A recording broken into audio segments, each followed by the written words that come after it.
Star Wars en direct vous est présenté en collaboration avec siteclan.net, mintinbox.net, StarWarsHolonet.com, PlanetStarWars.com, StarWarsUniverse.com, Star Wars Geeks Québec, ainsi que Génération Star Wars et Science-Fiction.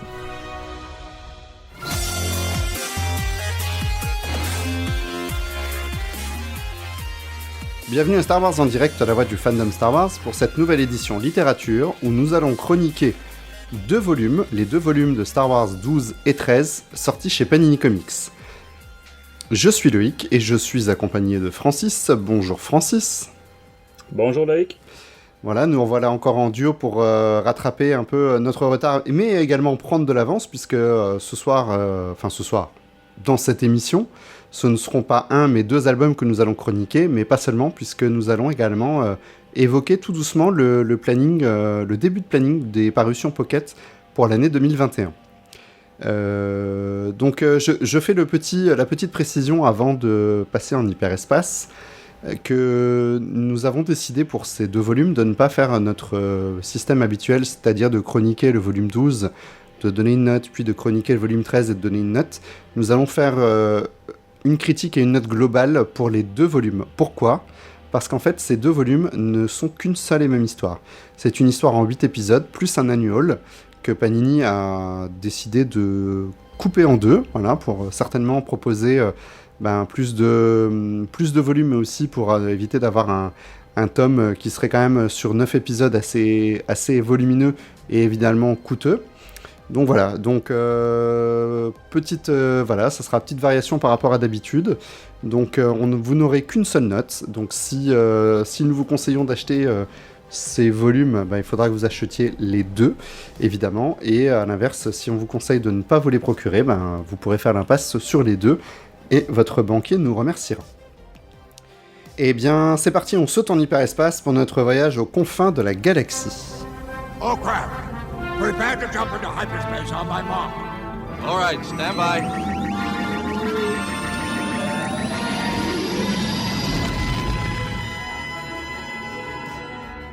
Bien, donc avant d'entamer la critique à proprement parler de ces épisodes, nous avons fait le choix d'évoquer un peu le planning de parution Pocket pour le premier semestre 2021. Pocket qui avait donc annoncé le 24 décembre une table ronde, donc un live sur leur page Facebook accompagné de youtubeurs ou de collègues de Star Wars Universe pour évoquer donc les sorties. Donc je vais faire le listing et puis Francis, après tu pourras nous donner éventuellement tes avis, ce que tu penses un peu de ces... Donc je vais d'abord faire le planning et puis ensuite les autres petites annonces autour, on les évoquera juste à la fin. Donc on reprend donc en février donc avec Leia, princesse d'Alderaan, de Claudia Gray, qui était donc à la base, je le rappelle, un écrit jeune adulte, donc voilà. Et puis donc pour le mois de mars, c'est le mois d'avril, donc pour la fin de ces mois-là, les deux premiers volumes donc de Star Wars La Haute République, donc qui est cette nouvelle ère Star Wars un peu cross-média qui nous attend pour ces prochaines années, qui se passe donc 200 ans chronologiquement avant l'épisode 1. Donc le premier volume de Charles Soule intitulé La Lumière des Jedi, et le second c'est Claudia Gray qui est à l'écrit et le volume se nomme En pleine ténèbres. Voilà, donc ça c'est les deux premières sorties donc, de La Haute République en VF pour les mois de mars et le mois d'avril. Et en juin, enfin, on a donc le volume également qui était une parution jeune adulte, donc Podamron Freefall. Voilà, Francis, déjà tes impressions sur ce planning, sur ces parutions de la Haute République. Donc j'ai pas précisé, mais elles sont vraiment collées serrées avec les parutions VO, puisque ces deux livres vont paraître en janvier aux États-Unis, donc on va à peine avoir 2 à 3 mois d'écart avec la traduction VF. Ouais, on peut-être revenir très rapidement, c'est ça, Leia, Princess of Alderaan, Princesse d'Alderaan en français, on l'avait déjà, l'information, Pocket nous l'avait révélé cet automne. C'est une très bonne nouvelle. Je pense que beaucoup de gens attendaient ce volume-là. C'est peut-être le plus en retard aussi. Ah oui, ça fait un moment qu'il est sorti. Vraiment, oui. Et personnellement, je comprenais vraiment pas pourquoi Pocket l'avait pas priorisé avant ça. Fait que dans le fond, c'est ça, c'était pas une surprise de l'avoir enfin.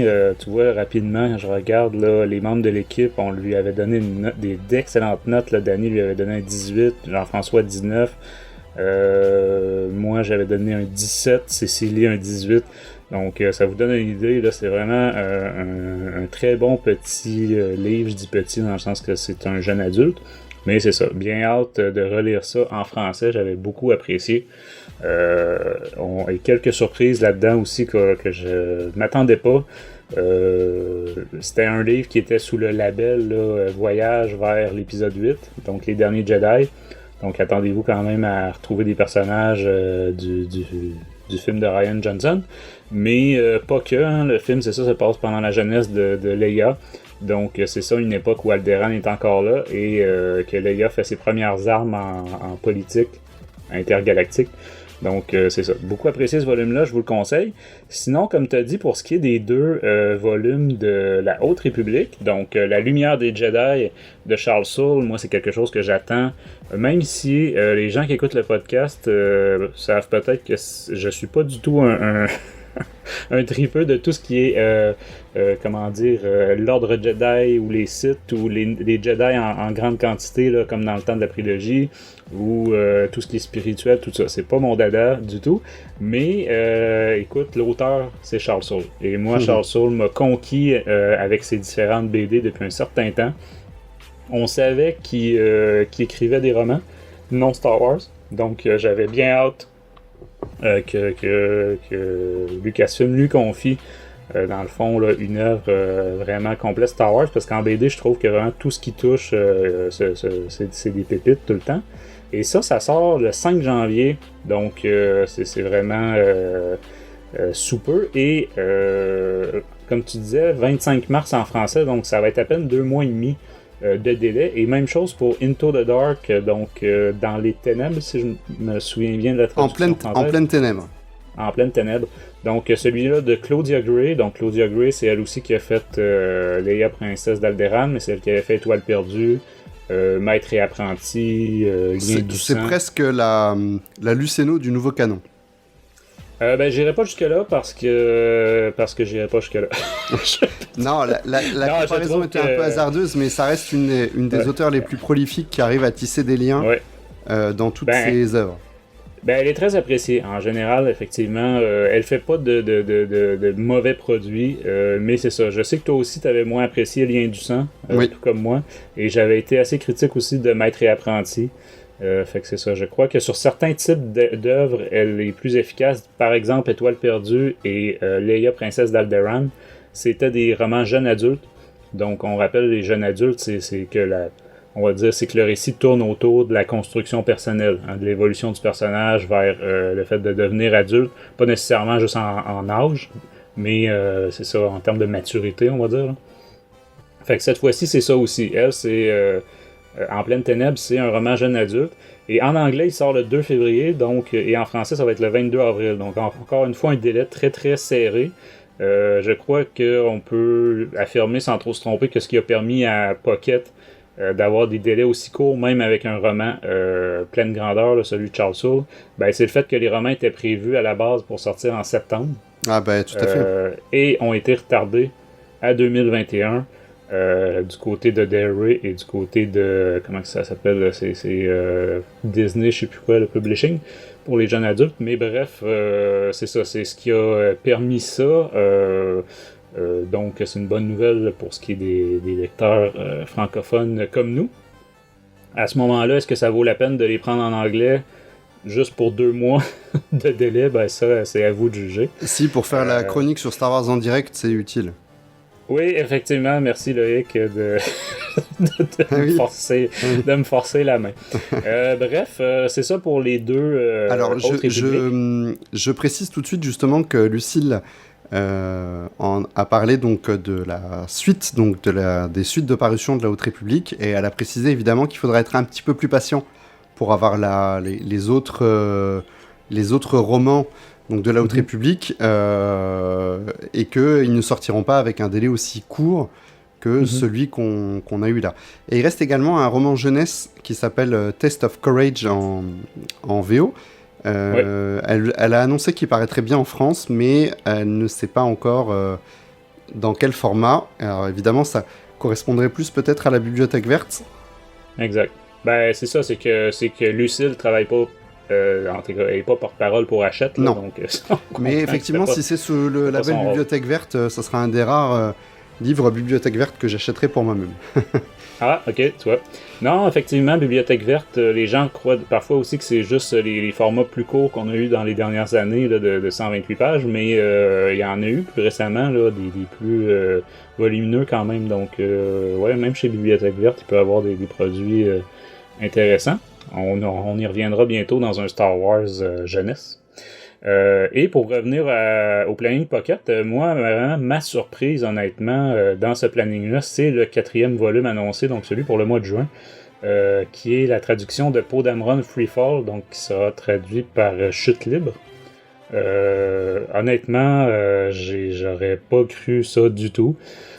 C'est un roman qu'on a critiqué l'été dernier, moi et Cécilie, et tu vois, pour te donner une idée rapide, je lui ai donné un 13/20 et Cécilie encore pire, un 11/20. Et ailleurs, chez les autres critiques aussi, c'était pas glorieux.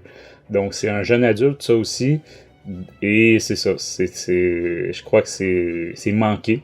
Objectif raté là, pour Dameron Freefall, donc je comprends pas trop l'intérêt pour Pocket de le sortir en priorité avant toutes sortes d'autres suites et d'autres œuvres, parce qu'on sait qu'il y a le deuxième Alphabet Squadron qui est en chantier chez Pocket, donc Shadowfall.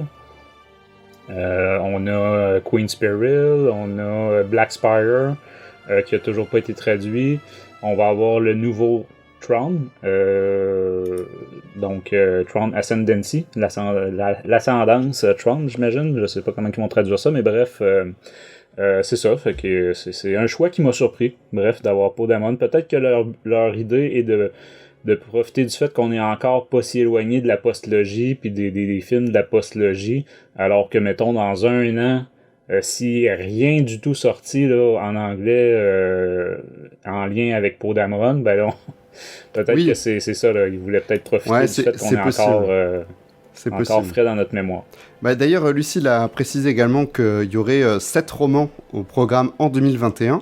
Donc exact, 6 romans inédits. Voilà, alors ça fait 6 romans inédits. Là, on en a déjà quand même 4 annoncés pour le premier trimestre. Ça veut dire qu'il en reste 2 pour le second trimestre seulement, plus la novélisation de l'épisode 9 en format de poche. Ouais. Ben ça, c'est une excellente nouvelle là, qui passe de 6 à 7 là, comme. Mais ça reste quand même ça, avec, peu. Ben c'est qu'avec. Oui et non, dans le sens qu'avec l'arrivée de la Haute République, c'est ça aussi là, c'est que là, juste de déjà annoncé, on en a 4 pour 2021 de la Haute République, des adultes et jeunes adultes. Donc c'est sûr que Pocket, s'ils veulent pas accumuler trop de retard non plus, c'est peut-être une décision qui s'imposait. Par contre, pour nous, les lecteurs, faut comprendre aussi que là, il n'y a pas de films qui sortent. Donc, normalement, on avait aussi une adaptation de film du côté de chez Outre-Fleuve. Que là, on n'en aura pas. Lucille a précisé que Outre-Fleuve, même s'il aurait pu faire autre chose qu'un film, pour l'instant, il n'y en aura pas.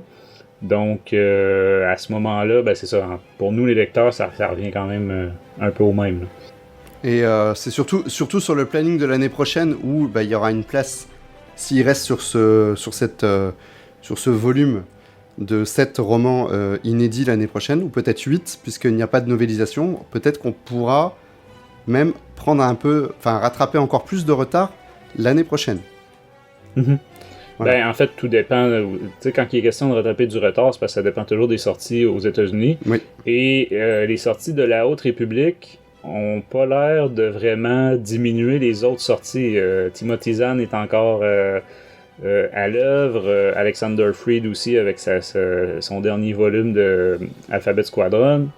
Donc, c'est ça. Évidemment, il n'y a pas de film. Donc, souvent, il y avait toujours des livres associés au film qui sortaient. Mais c'est ça, en tout cas, on se croise les doigts là, pour qu'effectivement il n'y ait pas de retard qui s'accumule. Mais c'est ça, on peut s'attendre probablement au deuxième volume de l'escadron Alphabet chez Pocket pour le reste de l'année, là, parce que je crois que le traducteur l'avait précisé, et Lucille aussi, là, qui travaillait dessus. Et bon, Tron étant le produit, un des produits qui se vend le mieux en littérature Star Wars, ben, je pense qu'on peut peut-être s'attendre aussi au premier volume, là, peut-être pour l'automne prochain ou quelque chose comme ça. Pour les amateurs de publications légendes, donc il n'y aura pas d'inédit cette année, comme elle l'a précisé. Par contre, ils vont essayer de rendre accessibles des romans indisponibles qui, sur le marché secondaire, se revendent de manière à des prix beaucoup trop indécents, via des circuits courts de réimpression. Donc évidemment, on n'a pas précisé de quoi il s'agissait, et il y en a déjà certains qui se demandent si ce que tu as fait toi, Francis, avec ton recueil de nouvelles, ne pourrait pas être, entre guillemets, une planche de salut pour ceux qui cherchent à réacquérir ces romans épuisés. C'est-à-dire, en fait, je vais expliquer pour les auditeurs qui ne sauraient pas ce que tu as fait. Tu as lancé à l'impression, en fait, presque sur commande, la possibilité, en fait, d'éditer un ensemble de nouvelles, mais sous un format livre, donc relié comme si c'était on va dire un PKJ de l'époque, un plus grand format. Donc effectivement, on pourrait imaginer que Lucille, alors à des prix peut-être pas le prix d'un pocket, mais pourquoi pas au double du prix, dire vous pouvez, si vous le souhaitez, commander votre volume de République Commando au prix de 20 €. Et si vous le voulez, vous lancez la commande à l'imprimeur et il arrivera directement chez vous. Donc effectivement, ça pourrait être intéressant. Alors je ne sais pas, voilà, ça reste une théorie, on n'a pas d'informations supplémentaires pour le moment. Non, c'est ça, c'est de la spéculation. Parce que Lucille a précisé que la maison d'édition avait déjà son service, on va dire, de mini-impression en petite quantité, sauf qu'on parlait quand même de quelques centaines de copies. Donc on n'est pas non plus dans de la commande comme moi j'ai fait là, à l'unité. Quelques centaines à l'échelle d'une réimpression pour Pocket, ça peut être suffisant si, dans ce cas-là, ils l'approvisionnent en direct sur leur site, on peut imaginer, parce qu'effectivement, si tu le mets en vente, si tu as, je sais pas, t'as 200 exemplaires de romans et que tu veux les dispatcher à travers toute la France, c'est sûr que ça risque d'être soit compliqué, soit coûteux, soit ridicule. Donc effectivement, il faudra trouver une autre façon de les commander. Ben c'est ça, avec ces services-là qui existent déjà, reste à voir aussi les ententes commerciales qu'ils peuvent prendre avec une maison comme Pocket, en termes de marge de profit, tout ça. Mais j'ai jamais fermé, on m'a posé la question plusieurs fois, j'ai jamais fermé l'idée aussi à créer quelque chose de façon complètement illégale, évidemment, mais dans le sens où un service d'impression, c'est un service d'impression, hein, donc si vous avez une copie numérique pour laquelle vous avez payé, cette copie-là quand même vous appartient, donc quelqu'un qui voudrait par exemple se créer une version matérialisée de ce qu'il y a en version numérique, je crois que c'est quelque chose de techniquement faisable, même si je vous dis pas que c'est déjà prêt, là, vous avez juste à peser sur Go, mais c'est techniquement faisable. Et les versions, comme tu mentionnais, difficiles à trouver en matériel, si je me trompe pas, sont disponibles en version numérique chez, comment ça s'appelle, 1221, la version numérique là, chez Pocket. Oui, je sais pas, tu me poses une colle, je sais plus du tout comment ça s'appelle. Je dis pas que tout est disponible de l'ancien canon, là, je veux dire des légendes Star Wars, mais n'empêche, Lucille le mentionne assez régulièrement que c'est ça, ceux qui cherchent des choses qui sont plus disponibles en version matérielle, souvent ça l'est quand même en version numérique là, pour des liseuses. Là. Mais c'est pas la même chose, Francis. Il y a des gens qui cherchent aussi le roman pour la collection. Tout à fait, effectivement. Moi-même, je suis le premier, c'est pour ça que j'ai fait le recueil de nouvelles. Très bien. Francis, est-ce que tu as quelque chose à ajouter sur ces annonces avant qu'on lance notre gros sujet ? Non, allons-y avec la conclusion de la série principale, Star Wars. Tout à fait, comme tu le dis, la conclusion de la série principale, puisqu'il s'agit des 2 derniers volumes avant le nouveau la nouvelle remise à zéro, le nouveau relaunch au numéro 1, qui changera également d'air, puisque là, on est toujours avant l'épisode 5, on se rapproche de l'Empire contre-attaque, mais les prochaines séries donc se passeront après l'Empire contre-attaque. Mais ça, on aura l'occasion d'y revenir l'année prochaine. Rappelons quand même, juste pour le plaisir, que quand on savait pas encore quand est-ce qu'allait se dérouler la deuxième, la nouvelle version, tu étais de ceux qui voulaient surtout pas que ça se passe après l'Empire contre-attaque. Exactement, c'est vrai. Et c'est vrai. moi, j'étais dans le camp inverse. Je désirais enfin des histoires qui se passeraient entre l'Empire contre-attaque et le retour du Jedi. Donc, je suis très content d'avoir gagné dans cette duel. Non, moi, ce qui m'agace plus, c'est le côté comblage de trous. Voilà, maintenant, j'ai déjà fait un peu de feuilletage des épisodes en VO pour me faire un premier avis, un peu savoir si ça allait m'intéresser. J'ai pas détesté. Donc, voilà, on y reviendra l'année prochaine, chaque chose en son temps. Donc volume 12 et 13 de Star Wars avec pour les deux au scénario Greg Pak et au dessin Phil Noto.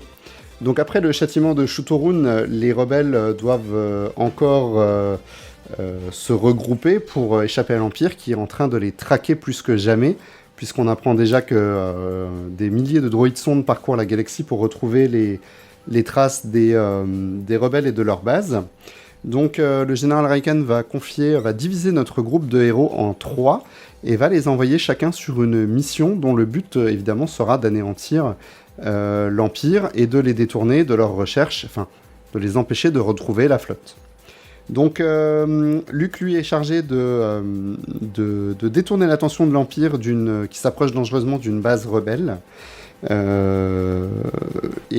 cours de cette mission, il va rencontrer une nouvelle alliée qui même pourrait être, n'ayons pas peur des mots, qui aurait pu ou pourra être un intérêt amoureux pour lui, puisqu'il y a une certaine connexion entre deux. Leia et Han, eux, sont envoyés chez un chef criminel collaborationniste pour essayer de faire croire à l'Empire qu'en fait il collabore avec les rebelles et qu'il n'est pas affilié à l'empereur comme il essaye de le faire croire. Et Chewbacca et C-3PO, eux, donc, sont envoyés sur une planète instable dans le but de créer un piège.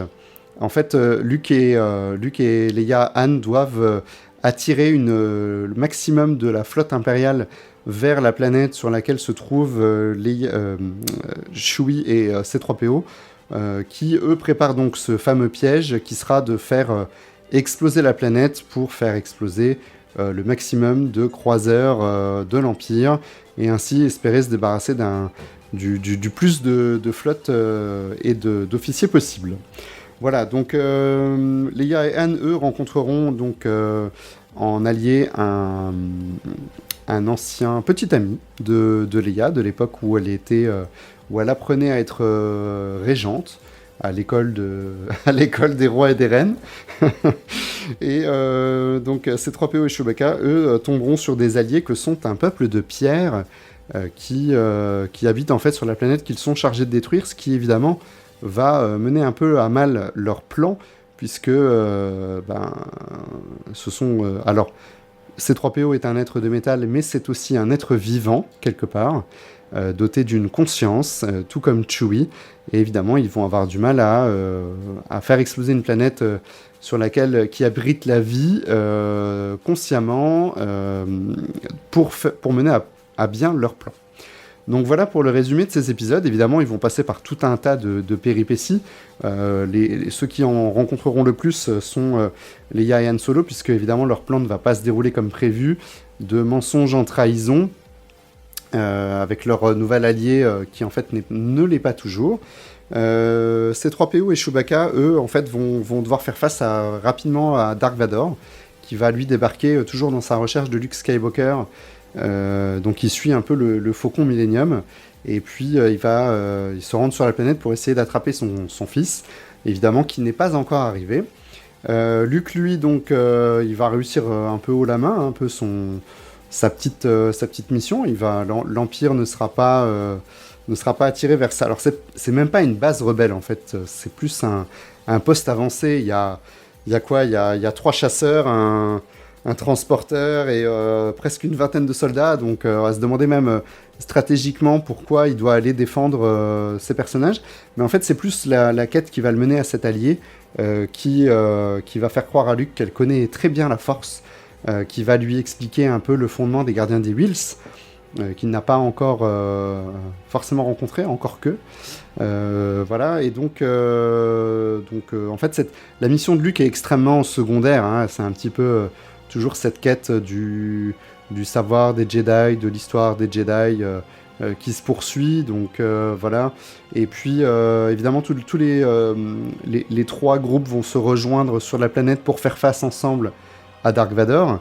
Et puis, évidemment, alors leur plan sera mené à exécution, c'est-à-dire que il y aura bien une explosion de planète, il y aura bien une destruction impériale, mais pas aussi intense et pas aussi forte que le plan qui avait été commandé par le général Raikan.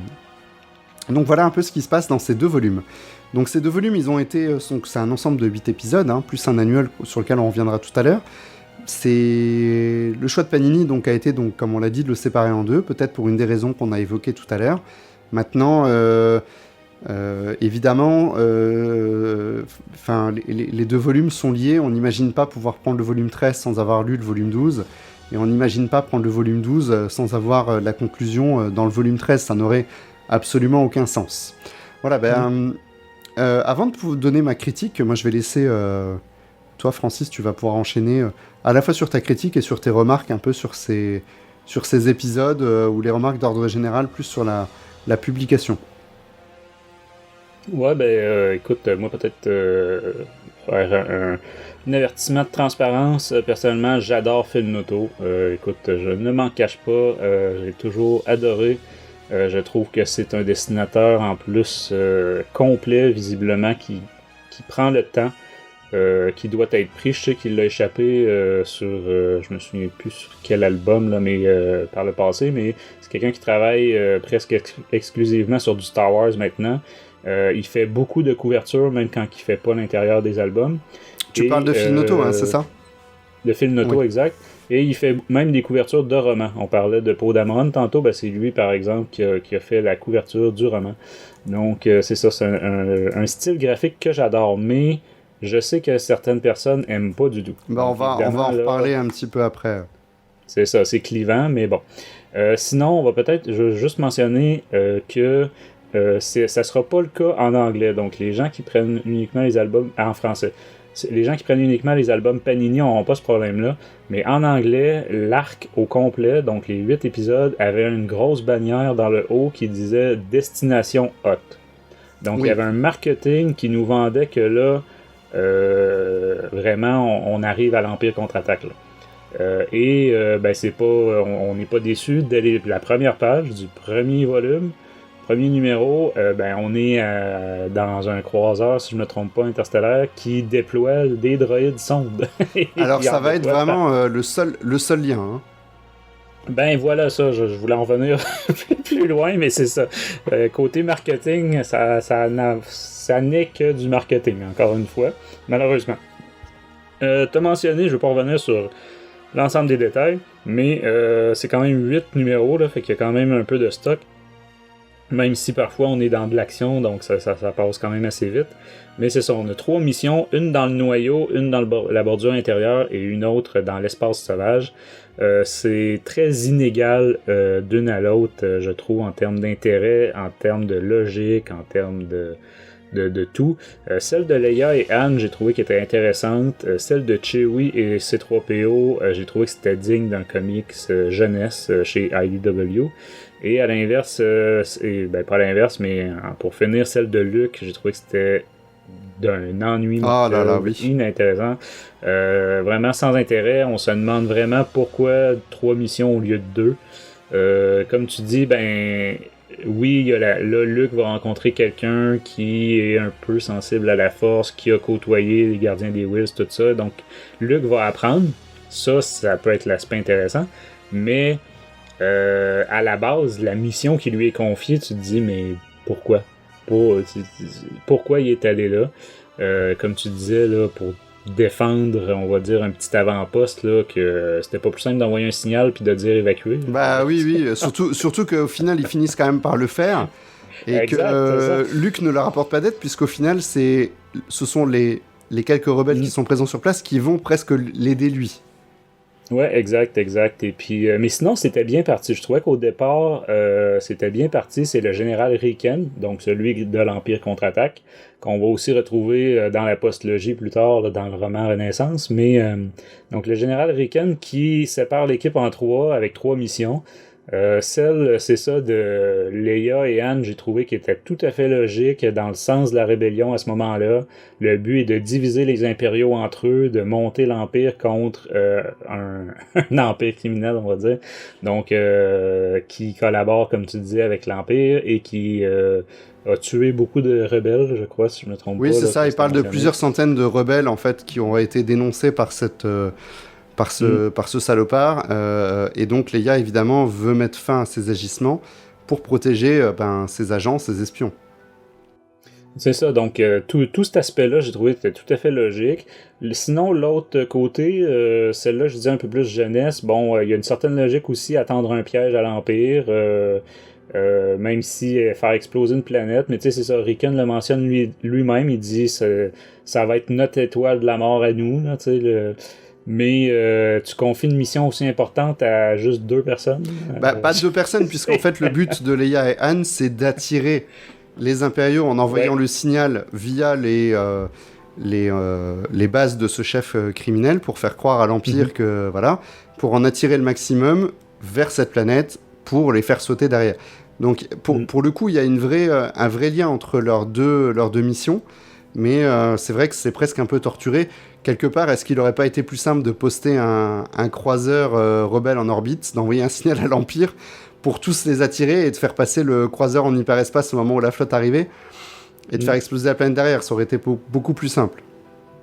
Ben, c'est sûr qu'on va, tu sais, il faut quand même mentionner que en termes de commande pour Greg Pak, là, l'auteur, c'est ça, on lui dit il te reste 8 numéros pour finir la série puis arriver à l'Empire contre-attaque. Donc je comprends que c'est ça, il a fait ce qu'il pouvait pour imaginer une histoire qui ne révélerait, tu sais, qui gâcherait rien sur la suite, mais en même temps, est-ce qu'on lui avait dit ça serait bien de faire une vraie conclusion à la série Star Wars? C'est ça, c'est comme si ça avait pas été mentionné. Moi, j'ai une idée de ce qu'il aurait pu faire, parce que je l'avais évoqué déjà, je pense, il y a longtemps, puisque ça fait quand même un moment qu'on parle de cette série.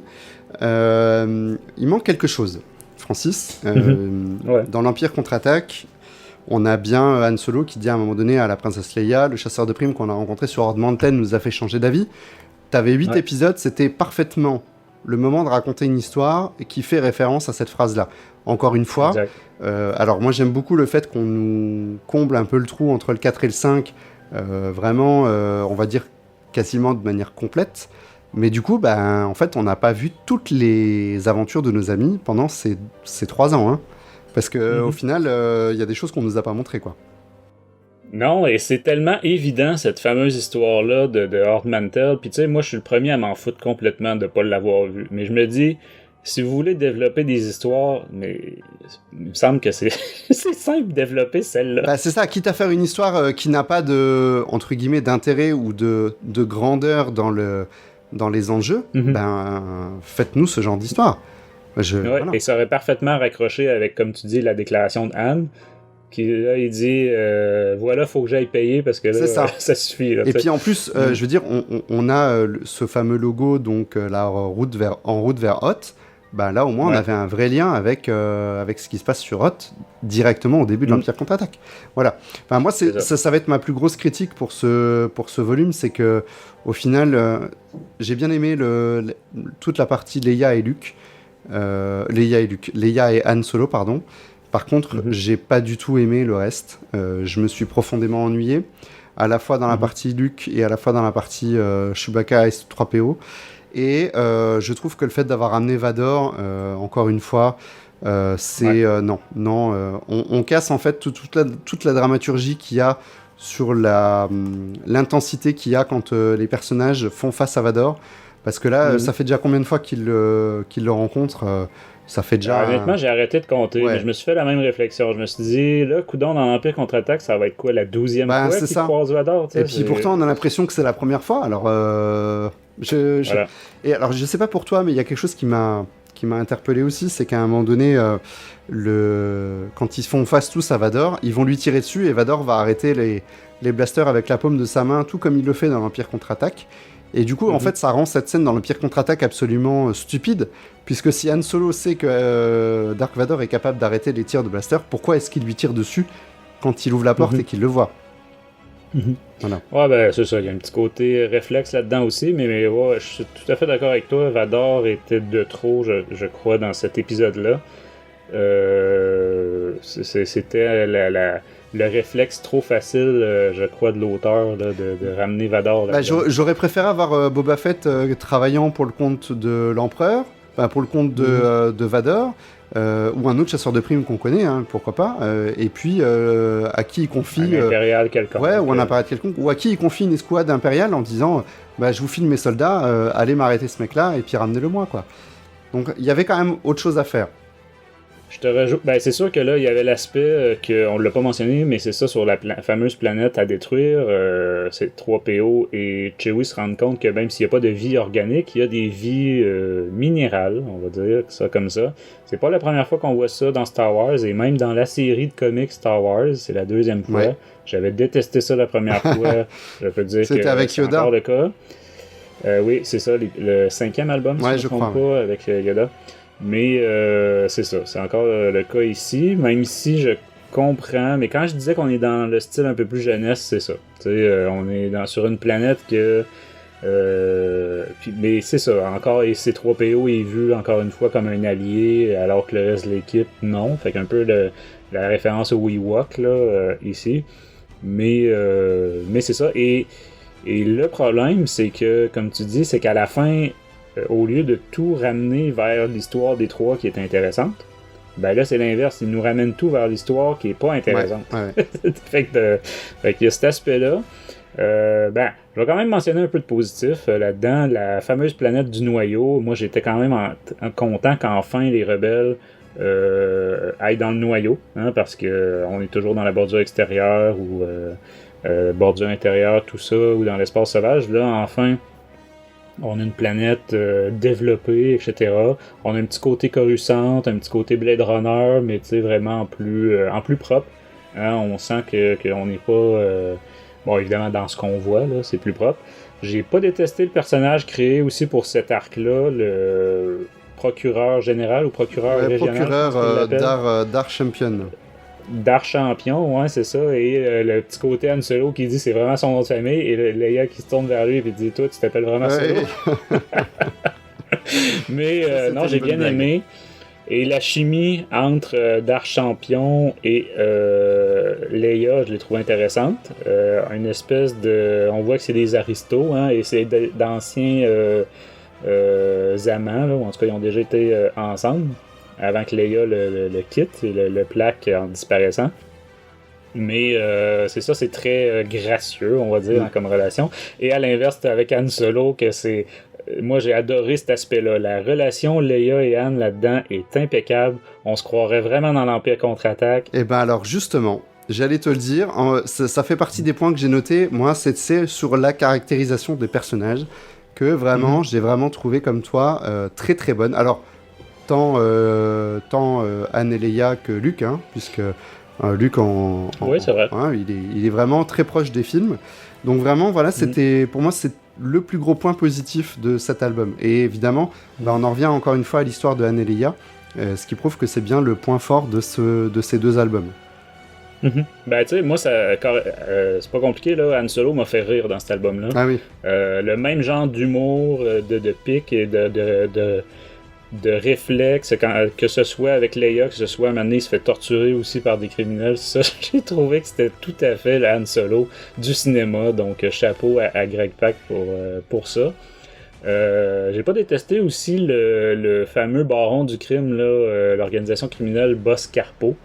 Dans le fond, c'est un alien là, la race des bits et sans vouloir déraper sur le sujet, les bits, c'est ceux qui ont une face de cul. Donc, et c'est ceux dans la cantina, là, les musiciens qui jouaient de la flûte. Donc, encore une fois, je crois que c'est ça, c'est pas des francophones qui ont nommé cette race d'aliens pour sûr. Avoir appelé ça des bits. Mais c'est B-I-T-H, hein, je précise, il n'y a pas de E.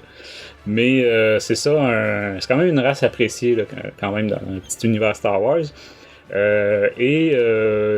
Toute, comment dire, l'espèce de relation avec cet empire criminel-là, on va dire, qui est pas à la tête de la planète, hein, mais qui est très très puissant, visiblement, une planète très très corrompue, mais où l'empire est pas présent.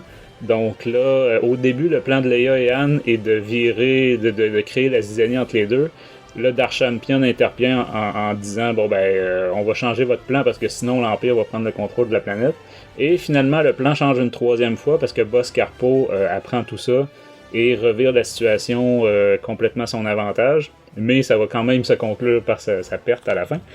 Mais bref, c'est ça. J'ai quand même bien aimé tout cet arc-là à l'intérieur de l'arc. Fait que chapeau quand même à Greg Pak pour ça. Même ici, c'est ça. Malheureusement, le reste, je trouve, vient gâcher tout ça. Du côté de Luke, c'est parce qu'à un moment donné, vas-tu te rendre compte là, que c'est juste une petite racaille, là? Ouais. Celle que tu prends pour une grande professeure Jedi. Il est naïf c'est comme d'habitude, il est naïf et gnangnan, et du coup, il se fait avoir. Ouais. Mais comme il se fera avoir à la fin de l'Empire contre-attaque, quand il arrive sur Bespin, tout gentil, quoi.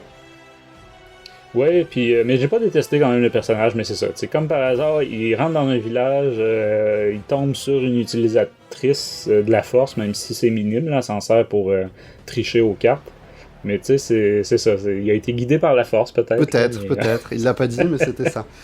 Moi, au rang des choses positives aussi de cet album, c'est le visuel des vaisseaux. Alors autant moi Phil Noto, je sais que je l'ai apprécié certaines fois, notamment sur du Marvel. Je l'avais pas du tout aimé quand il a fait Chewbacca par exemple, le volume sur Chewbacca. Je l'avais beaucoup apprécié sur Poe Dameron, et là encore une fois, j'apprécie pas. J'ai l'impression qu'il a dessiné beaucoup trop vite, les décors sont vides. C'est rushé. Après on reconnaît très bien les personnages, hein, ils sont bien. Leia, elle est très jolie, par exemple. Enfin, c'est vraiment très bien dessiné. Les impériaux sont corrects, même si Vador pourrait être un petit peu plus soigné, pardon. Mais voilà, ça reste les vaisseaux qui m'ont vraiment le plus convaincu. Mais de manière globale, je dirais que le côté dessin dessert cet album. C'est-à-dire que peut-être qu'avec un album plus rempli, un peu plus riche visuellement, peut-être que ça aurait cassé un peu mes impressions négatives de ces épisodes. Mm-hmm. Tu vois, sur ce sujet-là, on va être vraiment opposés. Moi, j'ai trouvé ça vraiment magnifique. Peut-être vers la fin, je dirais. Les derniers numéros, on sentait peut-être que ça a été plus rapide, là. Mais même au niveau des décors, bon, évidemment, il y a 2 des 3 missions qui se passent sur des endroits un peu déserts. Là. C'est des déserts avec des cailloux, c'est plus simple. C'est ça, mais c'est ça. Moi, j'adore Phil Noto, les visages, tu l'as mentionné, ça, j'ai trouvé que c'était magnifique. Il y a des planches, on croirait du décalque, là, ou tu sais, de la photo, tellement que c'est joli. Et pas juste en gros, les pleines pages. Donc des fois c'est des petites cases, mais tellement bien. Non, moi c'est vraiment un style que j'adore, mais c'est ça, je sais que c'est clivant un peu. Je reconnaîtrais par contre ça manque peut-être un peu de dynamisme lors des nombreuses scènes d'action. Des fois on a un petit peu de misère à suivre, surtout vers la fin, là, la fameuse explosion de la planète puis tout ça. Là, faut prendre le temps de regarder pour bien comprendre un peu ce qui se passe. Et c'est lui. Mentionnons, tu sais, c'est ça, souvent on va avoir un dessinateur ou plusieurs pour un arc, même pour un seul album, un seul numéro. On va avoir un ou plusieurs coloristes. On va avoir d'autres dessinateurs, encore une fois, et coloristes pour les couvertures. Là, dans la totalité de la job, c'est Phil Noto qui s'en charge, couverture et intérieur, et colorisation aussi. Fait que ça, je trouve que c'est quand même digne de mention. Et on a une continuité dans le style. Donc ça, c'est quelque chose que je dénonce souvent quand on a plein de dessinateurs différents au fil d'un même arc. Donc, fait que c'est ça. Chapeau quand même à Phil Noto pour la quantité de travail là-dessus. Mais, puis pour ce qui est, c'est ça, mentionner les couvertures justement, ben c'est toujours très joli, je trouve. C'est ça, c'est un style qui est accrocheur, mais ce qui est représenté sur ces 8 différentes couvertures-là, je trouve, est pas très accrocheur, honnêtement. Puis je regarde l'album, là, que ce soit le 12 ou le 13, puis je me dis, Panini a carrément dû faire un choix parmi du pas terrible. Là, cette fois-ci, on a des droïdes qu'on n'avait jamais vus encore dans l'Empire, donc bref, pourquoi avoir créé des nouveaux droïdes encore, et c'est ça, dans les teintes, ça manque de couleurs, ça manque de...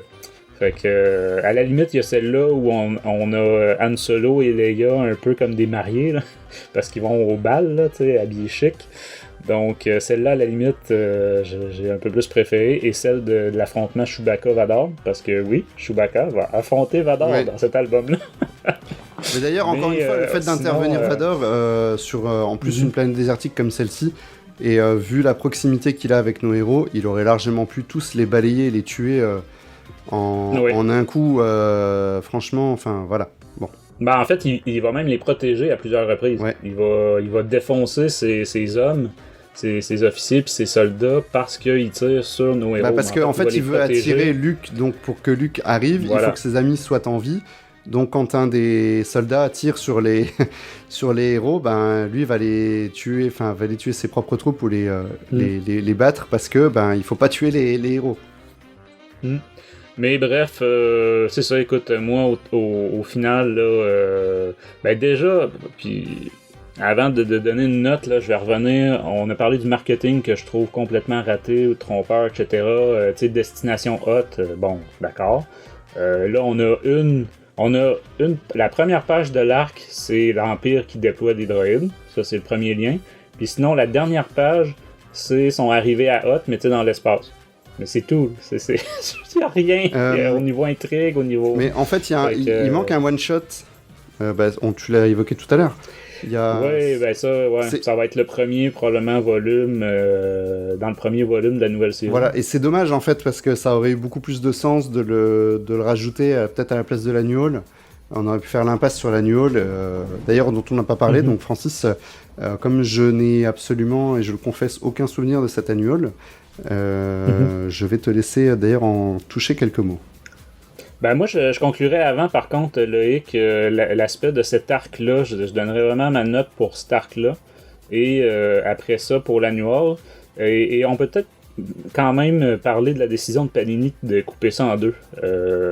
Cet aspect-là, tu l'as mentionné, oui, il y avait peut-être l'aspect prix, je comprends qu'un 9 volumes ça revient plus cher. Mais là, les gens, comme tu disais, sont obligés d'acheter les deux de toute façon. Fait qu'on se retrouve à payer deux fois 17€ pour avoir les deux. Et comme tu dis, on peut pas acheter un sans l'autre. Parce que celui-là se termine sur rien. Vraiment, le numéro 12. Et le numéro 13 commence un peu sur rien. Si t'as pas lu le 12, le 13, comme tu dis, c'est sorti de nulle part. Là, donc, et celui-là, je dis celui-là parce que j'ai le 12 dans les mains, mais le 12, c'est 5 numéros, et l'autre, ça va être seulement 3 numéros de l'arc. Donc vraiment, là, t'as pas le choix d'avoir les deux. Fait qu'à ce moment-là, pourquoi les séparer? Ça m'échappe un peu. Pourtant, Panini, des fois, sort des gros volumes épais. J'ai l'impression que c'est ça. C'est vraiment une question de prix. Ils voulaient pas avoir un produit trop cher. Ils se sont dit, les gens, une fois qu'ils vont avoir acheté le 12, ils n'auront pas le choix d'acheter le 13. Ah ben, de toute façon, enfin, je veux dire, si t'as acheté le 12, c'est comme je disais tout à l'heure, ça n'aurait aucun sens de ne pas acheter le 13. À moins que vraiment, tu sois pas emballé par l'histoire au point de pas en acheter la conclusion. Mais voilà. Mais bref, c'est ça. Vraiment, pour moi, une fin décevante, trop compacte. Il se passe un peu trop n'importe quoi aussi là, avec les histoires des êtres minéraux, là, des rochers vivants, là, de toute taille, hein, d'ailleurs, on l'a pas mentionné, mais ça va des tout petits à la grosseur de la planète. Là. Donc, c'est ça. Fait que tu vois, moi, malgré tous les efforts de Greg Pak puis les bons coups, je lui donnais... Puis moi... Les graphismes, pour moi, sont un plus. Je sais que pour toi, sont un moins. Mais pour moi, c'est du positif. Fait que, tu vois, même avec ce positif-là, j'y donne un 65%, donc un 13/20 à cet arc-là. Eh ben écoute, moi je vais être beaucoup plus dur que toi parce que je lui donnerai. Alors j'hésite en fait à lui mettre à peine la moyenne parce que je trouve qu'il remplit pas du tout en plus sa mission de faire le lien entre la série et l'épisode 5. Donc non, je vais lui mettre un 11 parce qu'il y a quand même des choses que j'ai pas détestées. Mais voilà, je décide quand même de le sanctionner et d'autant plus si on rajoute le choix de Panini de le couper en deux. Si en plus on rajoute le choix de publier l'annual, donc voilà, ça sera vraiment allez, c'est un 11, un petit 11. C'est excellent, tu vois, je vais attaquer l'annual parce que justement tu viens de le mentionner.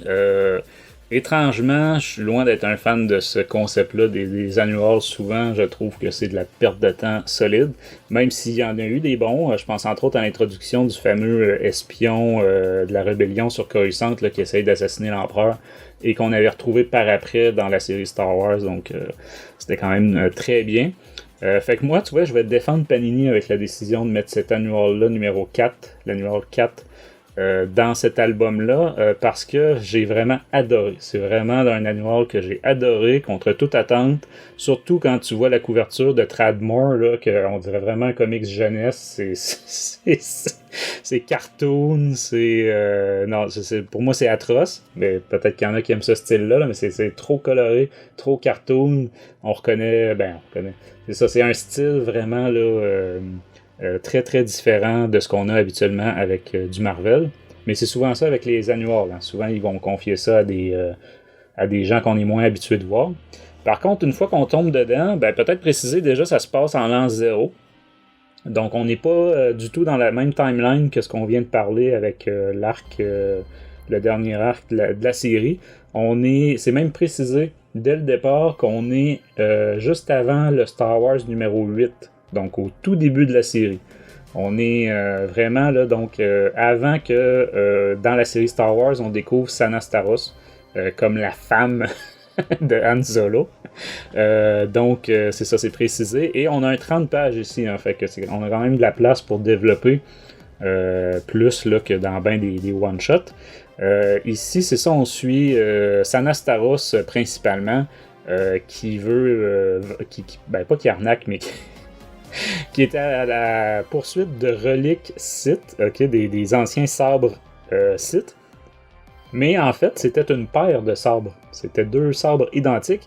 Et elle se dit, tiens, je vais en vendre un à l'Empire, qui court après les sabres, et un à une organisation criminelle. Mais là, les deux se disent, on s'est fait arnaquer, et lui court après. En fait, l'Empire, c'est Vador. Quand il vient réceptionner le colis au nom de l'Empereur, là, il s'aperçoit qu'il en manque un des deux. Parce que les officiers s'en étaient pas aperçus, évidemment, connaissent moins toute cette histoire-là des Sith. Mais c'est ça. Donc, Sana qui a essayé de doubler les deux et qui se fait rattraper... comme souvent, hein, Sana Starros, pour les gens qui n'ont aucune idée de c'est qui, déjà, je vous dirais... normalement, si vous avez lu les autres Star Wars, vous devriez savoir c'est qui. Et elle est même apparue aussi dans un roman il n'y a pas si longtemps, dans Baroud d'honneur. Donc moi, c'est un personnage que j'ai appris à adorer, que je trouve qui vient vraiment apporter quelque chose à notre... Parce qu'habituellement, elle travaille surtout en trio. Elle était aussi présente dans Dr. Aphra, dans la série Dr. Aphra. Oui, c'est vrai. Et dans l'audiobook, l'audiodrama sur Dr. Aphra qui est sorti récemment, parce que c'est aussi une ancienne compagne de cœur, non seulement d'Han Solo, mais aussi du Dr. Aphra. Bref, c'est ça ici. On a aussi Luke qui est présent, qui venait réceptionner, lui, au même endroit, sur la même planète, de l'argent. Pour la rébellion, en fait, on apprend que la rébellion est en partie financée par des paris sportifs. C'est un peu un casino, là, dans le fond. C'est ça, on va même avoir droit à une course de pod pilotée par Luke, donc un petit rappel d'Anakin ici, et un duel aussi entre R2D2 et Sana Starros qui ne se connaissent pas encore à ce moment-là. Donc, comme je vous disais, c'est avant ce qu'on avait eu dans la série Star Wars. Fait que bref, c'est ça, c'est rocambolesque comme histoire, mais moi j'ai beaucoup apprécié. Un vrai petit blockbuster, ça passe vite. C'est ça, tout l'aspect que, la rébellion est financée. Moi j'adore quand on apprend des nouveaux détails sur la rébellion. Donc là, le fait que ce soit en partie financé par, on va dire, ils ont une cote un peu là, sur les paris sportifs de cet endroit-là, je trouvais ça très original. Encore une fois, on a Vador, mais bon, c'est ça. Je me dis souvent, c'est rendu inévitable. Il faut que Vador soit dans toute l'histoire. Mais on n'aura pas nécessairement de duel avec Luke cette fois-ci, au moins. Ni avec Sana Staros, là, fait que c'est quand même bien. Mais c'est ça, Vador qui va voir la course de pod et que c'est Luke qui pilote, mais il le sait pas évidemment, là, mais c'est ça, va quand même être impressionné qu'un humain s'en tire bien en course de pod comme lui autrefois. Mais bref, c'est ça, c'est rocambolesque, ça explose de partout, c'est coloré, tout ça. Par contre, côté graphisme, peut-être mentionner que malheureusement, on a 3 dessinateurs ici et plusieurs coloristes. Donc, bon, ça c'est mon calvaire. Vous savez, je déteste quand c'est plusieurs dessinateurs. Mais ici, le concept, j'ai trouvé pour un annual, c'est qu'ils se sont dit on va mettre un dessinateur par personnage. Parce que les personnages ne se croiseront pas, les 3 personnages principaux. Donc, Sana Staros, Luke Skywalker et Darth Vador. Et j'ai trouvé que c'était quand même... bon, c'était une façon plus ou moins originale de diviser la tâche à 3. J'aime mieux ça que quand un numéro commence avec un dessinateur et là, tout à coup, on tourne la page, on est avec complètement autre chose. Là, cette fois-ci, c'est le cas, mais c'est prévu, c'est ça. C'est vraiment, on suit 3 styles différents. Et j'ai trouvé que Mark Laming, celui qui fait tout l'arc, on va dire, de Sana Staros, était vraiment excellent. J'ai beaucoup apprécié. C'est un style assez détaillé, là, vraiment au trait de stylo très très fin. C'est lui qui nous avait signé, entre autres, le one-shot de Beckett et dans l'anthologie là, des Age of Rebellion, c'est lui qui avait fait Tarkin et Boba Fett. Donc, ceux qui se souviennent, Boba Fett, c'était très joli, très coloré, tout ça. Personnellement, j'espère qu'on le reverra sur du Star Wars. Et bon, ben, spoilers, c'est lui qui a fait Cible Vador en partie. Donc, oui, on va le revoir. Donc, Target Vader. Mais c'est ça. Moi, j'ai trouvé ça très joli. Et pour Sana Staros, que je trouve vraiment, vraiment très cool dans cet annual-là. Fait que ceux qui les lisent vraiment en numéro unique, là, je vous conseille quand même cet annual-là. Même s'il apporte rien en termes de construction au récit. On s'entend, là. C'est pas quelque chose qui bâtit quelque chose avec des personnages qu'on va revoir plus tard, tout ça, non. Mais c'est ça, j'ai pas mentionné entre autres que les sabres Sith, comme tous les artefacts Sith qu'on voit dans le canon ces temps-ci, ont tendance à faire enrager les gens là, et que Vador va en utiliser un et va s'en rendre compte qu'il devient lui-même enragé, et Luke aussi va en utiliser un il va décimer une troupe de Stormtroopers là, il va se rendre compte que non c'est pas lui. Fait qu'à la fin, et Luke et Vador vont décider chacun de détruire le sabre qui est en leur possession. Donc, tout est bien qui finit bien. L'empereur n'aura pas ces 2 sabres-là. Mais c'est ça. Un bon petit annual, je vous le conseille. Et moi, je veux plus de Sana Staros. Si j'avais une note à donner juste à ce numéro-là, tu vois, je lui donnerais un bon 18 sur 20. Oh là, oui, carrément. Fait que, ouais, j'ai beaucoup apprécié et l'histoire et au dessin, même si les 2 autres dessinateurs, c'est moins bien que Mark Laming, mais quand même, c'était très, très bien. Fait que ça veut un peu remonter, si on avait divisé nos notes, tout ça, là, ça peut un peu remonter l'album numéro 13. Comme je vous dis, je trouve que c'est un annual, un bon divertissement, même si c'est pas un essentiel. On s'entend, c'est pas ça qui va vous faire comprendre quelque chose que vous aviez rien compris dans Star Wars, là. Ce n'est qu'un pur divertissement style blockbuster. Et ben voilà, j'avais moi vraiment aucun souvenir. Moi, sur ton conseil, je vais aller me le relire, puisqu'il était paru à l'époque dans un magazine hors série chez Panini. Donc c'est pour ça que je dis je l'ai déjà lu, mais je n'en ai plus aucun souvenir. Donc j'irai le relire à l'occasion. C'est souvent le cas des annuals, hein. On les oublie très vite parce que c'est ça, hein, c'est détaché de l'histoire. Donc, mais je me dis si au moins c'est agréable, ben, la mission accomplie. C'est ça. Et ben Francis, je te propose qu'on se pose et puis qu'on discute encore 5 minutes avant de se quitter.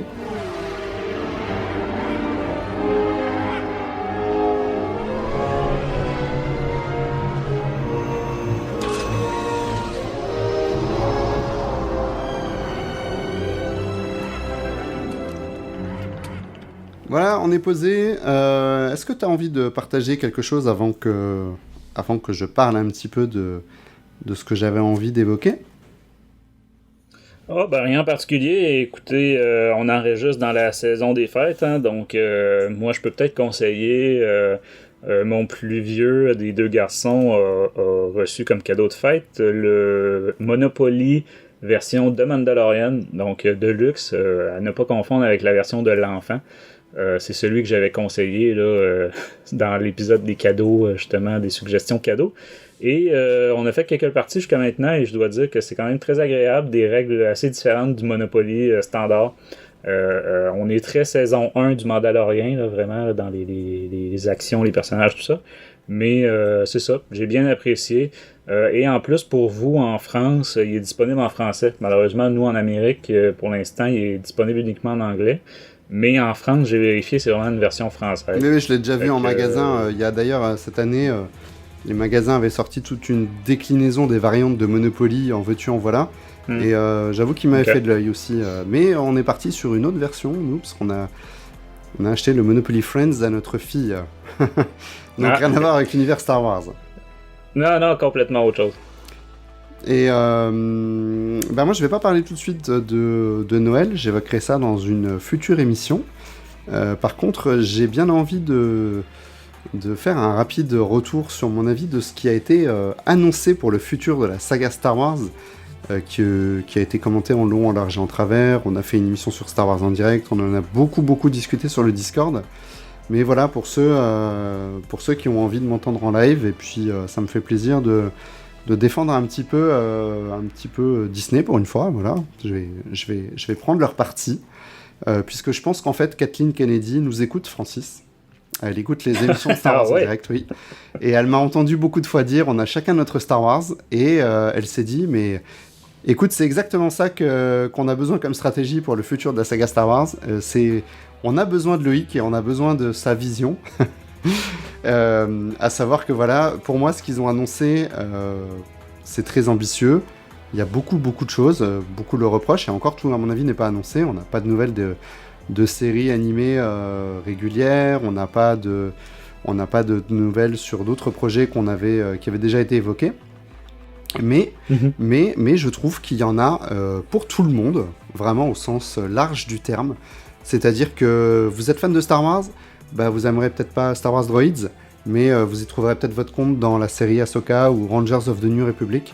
Vous aimez bien les univers un peu barrés, tournez-vous vers Waititi. Vous adorez les X-Wing, on va vous faire Rogue Squadron, peu importe la période dans laquelle il se passe. Voilà, je pense que vraiment, vous aimez les Jedi, il y a du Ahsoka, peut-être d'autres séries animées qui vont être en lien avec des Jedi, etc. Il y a la Haute République. Franchement, je trouve que c'est super engageant ce qu'ils ont annoncé là. Évidemment, c'est à plus ou moins moyen terme, hein, parce que tout ne va pas arriver tout de suite. Maintenant, je pense que qui imaginait, parce qu'on entend beaucoup entendu, oui, Disney est en train de tuer la saga, ils inondent le marché, mais qui imaginait que Disney allait laisser la saga en pause entre la fin de l'épisode 9 et le prochain film cinéma. Enfin, franchement, pour moi, c'était évident que la saga... voilà, là, ils sont en train de remplir un trou entre deux films. Rien ne nous dit que le rythme, s'ils relancent une trilogie ou une série de films, rien ne nous dit que le rythme sera aussi conséquent dans le futur. Hein. Je veux dire, quand il y aura les films et que le marketing des films, peut-être qu'il y aura moins de séries sur Disney+, moins de projets, ou de manière détournée, ou plus version téléfilm. Donc voilà, franchement, je trouve vraiment, le Bad Batch, j'ai adoré la bande-annonce, j'ai bien regardé, j'ai l'impression qu'on aura clone contre clone.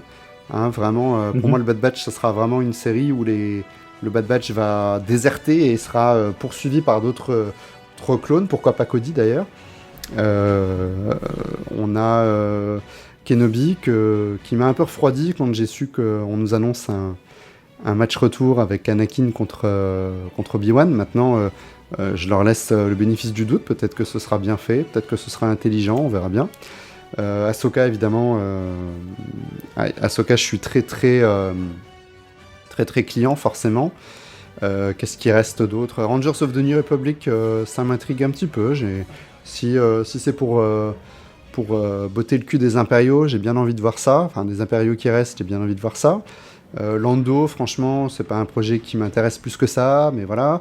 Acolyte, c'est un projet qui m'excite bien. On a parlé tout à l'heure de la Haute République. La Haute République, c'est 200 ans d'histoire Star Wars. On nous annonce que cette série, elle va se passer 50 ans avant la menace fantôme. J'ai très très envie d'avoir à nouveau une incursion dans l'univers visuel de cette époque, où tout était beau, tout était propre, tout était grandiloquent, où les cuivres étaient bien lustrés, où les appareils étaient neufs. Franchement, même si c'est en lien avec la saga, c'est-à-dire qu'on retombe sur les pattes de l'histoire, peut-être Plagueis ou le maître de Plagueis, parce que je pense pas qu'on puisse voir Dark Sidious, il me semblera être à peine né à cette époque-là, donc je pense pas que ce soit à ce moment-là qu'on va le voir, et pourquoi pas une série Dark Sidious après, hein, parce que je rappelle qu'on a quand même un acteur jeune qui avait été casté, parce que le clone de Palpatine dans l'épisode 9, on l'a vu. Donc c'est officiellement le visage de Palpatine jeune, donc ils peuvent très bien nous annoncer la jeunesse de Palpatine en série. Hein. Rappelons que George Lucas avait prévu de faire une série live avec les amours de Palpatine, donc comme les histoires se recyclent dans l'univers Star Wars à l'infini, ce qui n'a pas été montré à une époque resservira plus tard, donc ça peut arriver. On en parlait, je ne sais plus si c'était dans la dernière émission, Book of Boba Fett, voilà. Est-ce que ce sera bien? Est-ce que ça va m'intéresser ou pas? Je ne sais pas, mais en tout cas, je trouve que c'est méritant. Et puis, avec cette technique du volume, vraiment, ça me fait vraiment pas peur pour le côté visuel, même si de temps en temps, Mandalorian, on peut reprocher certains couloirs un peu vides ou des problèmes de raccord un petit peu sur les décors, mais ça resterait quand même très très diffus. En toute sincérité, bon, ça reste quand même le haut du panier. Et puis la technologie ne va faire que aller en s'améliorant. Donc, je suis quand même assez hyper confiant. Je suis très content de ce qu'ils ont annoncé. J'ai hâte de voir la plupart des projets. Certains seront sans doute plaisants, d'autres peut-être vont nous décevoir. Mais tout ça, ça va nous donner l'occasion aussi de débattre. C'est ça qu'on a fait ces derniers temps aussi, depuis l'épisode 9. Et on a débattu quand même, nous, de notre côté, je veux dire, entre nous, Star Wars en direct et nos auditeurs, on a débattu de manière beaucoup plus saine que ce qu'on peut trouver sur Internet, et ça, c'était quand même plaisant. Donc, encore une fois, on vous enjoint à nous rejoindre, notre communauté Discord pour participer à ces débats qui sont vraiment absolument pas toxiques, et pourtant, on n'a vraiment pas tous les mêmes visions, et il suffit de suivre nos fils Discord pour s'en rendre compte. Exact. Voilà, ça c'était pour mon petit avis sur les dernières annonces qui va conclure donc cette édition de Star Wars en direct, hein, pour notre épisode le plus long de cette dernière chronique. Donc vous pourrez retrouver Francis et moi comme d'habitude sur nos réseaux sociaux, sur ce Discord dont on parle tant, mais aussi dans les commentaires des publications Facebook notamment. Et puis vous pouvez nous rejoindre aussi sur la chaîne YouTube, Twitter et Instagram, évidemment, on est présent partout. Et encore une fois, rejoignez-nous sur Discord, venez partager avec nous, retrouver cette ambiance que beaucoup regrettent. Et chez nous, elle est toujours là, elle est toujours présente. Peut-être aussi du fait qu'on n'est pas trop nombreux. On verra bien si le futur, ça reste comme ça ou pas. Et n'hésitez pas à partager nos épisodes sur vos réseaux sociaux. Aidez-nous à augmenter notre visibilité. Faites-en profiter vos amis qui pourront venir ensuite retrouver nos épisodes sur les plateformes iHeartRadio, Deezer, Spotify, Stitcher, Google Play, Google Podcast et aussi sur Apple Podcast. Donc de la part de Francis et de ma part, merci d'avoir été à l'écoute de Star Wars en direct, la voix du fandom Star Wars, et que la force soit avec vous.